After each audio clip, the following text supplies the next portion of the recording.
ostéopathe, j'ai beaucoup aimé suivre la formation parce qu'en fait, ça vient répondre à mon besoin que tout est global, que tout est lié.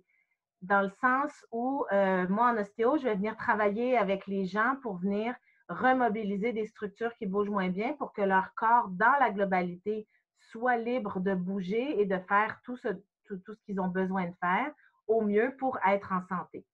Et dans la formation Rockio Pepito, je trouve que c'est un peu pareil, dans le sens où il va y avoir des exercices qui vont venir impliquer et les chaînes musculaires et les réflexes archaïques et de venir bouger l'enfant pour le sortir de sa tête, le sortir de son stress, de son opposition, de l'hyperactivité qu'il peut vivre à ce moment-là ou en général.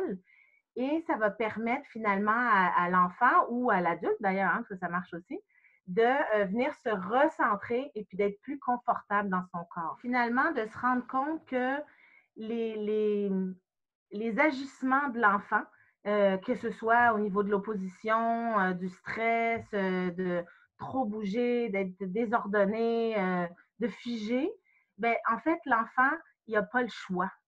En fait, malheureusement, il subit ces éléments-là, autant que le parent va le subir, autant que l'école va le subir.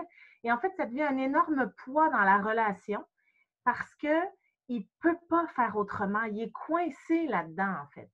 Et je trouve que, par exemple, en ostéopathie, moi, je vais venir relâcher, mettons, les tensions intracrâniennes, venir rééquilibrer au niveau corporel les tensions que je vais trouver chez l'enfant. Ben, en fait, avec les réflexes, ce que ça va faire, c'est que ça va venir rééquilibrer ces réflexes qui ne sont pas intégrés. Ça va permettre de les intégrer. Ça va venir travailler au niveau des chaînes musculaires. Donc, ça va permettre aussi d'équilibrer les tensions, par exemple, entre l'arrière et l'avant ou des deux côtés, parce que des fois, il peut y avoir un côté préférentiel à l'autre. Donc, en fait, le fait de faire les exercices, qui en plus sont vraiment faciles à faire et puis qui s'intègrent dans un jeu vraiment facilement, ben, ça permet à l'enfant de libérer ce poids-là. Parce qu'en fait, c'était sur lui comme une obligation.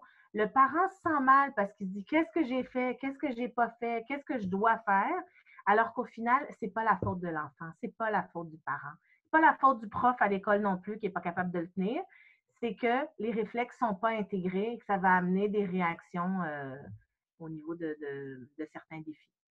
Dans ma pratique, j'utilise les outils que Cindy nous a montrés parce qu'en fait, ce sont des très bons compléments finalement pour des exercices à montrer aux petits clients pour faire à la maison, pour continuer le travail qui a été fait dans la séance, pour leur permettre d'intégrer les réflexes parce que ce n'est pas quelque chose qui va pouvoir se faire en une fois par-ci, par-là. C'est vraiment quelque chose qui a besoin d'être répété plusieurs fois pour être intégré. Donc, je peux le montrer et les parents et les enfants ensemble pourront le faire dans le cadre d'un jeu. Fait que ça fait un bon moment en plus pour être ensemble, pour jouer, pour s'amuser. Et puis, j'ai bien aimé aussi que les exercices soient très modulables. Donc, si par exemple, au début, l'enfant, il se fatigue vite, il est tanné, il n'aime pas ça, ben, peut-être que 10 secondes, ça va lui suffire. Puis peut-être qu'après, il va arriver à 30 ou 45 secondes s'il se sent capable puis qu'il a le goût. Alors que dans d'autres formations, ben, des fois, c'est un peu plus strict. Il faut que ce soit 1 minute, il faut que ce soit 2 minutes. Et au final, ben, dans certaines familles, ça convient pas. Ils ont besoin de cette flexibilité-là que Cindy va apporter finalement.